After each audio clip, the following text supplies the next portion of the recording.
അണ്ണാ എന്റെ മുളക് പൊടിച്ചോ അണ്ണാ? 40 രൂപ. ഇത്രയുള്ള? ഓ നീ കൊണ്ടുവന്നത് ഞാൻ കൊണ്ടുവന്നപ്പോ തോനെ ഉണ്ടായിരുന്നില്ല, ഇത് ഇത്തുപില്ലേ ഉള്ളൂ. തോന ഉണ്ടായിരുന്നു. നീ കൊണ്ടുവന്ന് തോന ഉണ്ടായിരുന്നു. നമ്മൾ പൊടിച്ചില്ലേ, അതാണ് 40 രൂപ. ശരി, മുളക് പിടിക്കുമ്പോ തോനെയല്ലേ വരാനുള്ളത്, ഇത്തുപില്ലേ ഉള്ളൂ. നീ കൊണ്ടുവന്ന വലിയ കവറ് അത് മുളകല്ലായിരുന്ന. മുളകാകുമ്പോഴത്തേക്ക് തോന വരൂലേ, ഇത്രയുണ്ട്. ഇത് നമ്മൾ മിഷീനിലിട്ട് പൊടിക്കൂലേ, പൊടിച്ചപ്പോ നമ്മൾ ചെറുതാവൂടെ, അതാണിത് 40 രൂപ. ചുമ്മാ പറ്റിക്കല്ലേ നിങ്ങള്. അണ്ണ ഞാൻ കൊണ്ടുവന്നപ്പോ താൻ നിറച്ചുണ്ടായിരുന്നു, ഇത് ഇച്ചുപിലല്ലേ ഉള്ളൂ. നീ കൊണ്ടുവന്ന 2 കിലോ മുളകല്ലേ, ഇത് 2 കിലോ മുളക്, അതാണിത് 40 രൂപ. അണ്ണ എന്റെ 2 കിലോ ഇതൊന്നും അല്ല, നിങ്ങൾ കൊണ്ടുപോയാണ്. വേറെ ആരെയാണ്? അല്ലടാ, നിന്റെ 2 കിലോയും ഈ 2 കിലോയും ഒന്നാണ്, അതാണെന്ന്. അണ്ണാ എന്റെ ഉമ്മ വഴക്ക് കുറയും കേട്ടാ, ഇത് കൊണ്ട് ചെന്നാ. നിങ്ങൾ കൊണ്ടുവന്നാണ് വേറെ.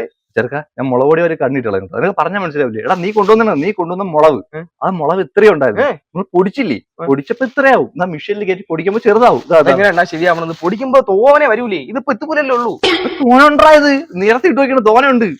എന്ത് കളിക്കനാടേ അണ്ണാ? അതാ പറ്റിക്കല്ലേ ഏട്ടാ എന്നെ. ചുമ്മാ എന്നെ വീട്ടിൽ കയറി അടിയും കൂടെ കിട്ടും എനിക്ക്.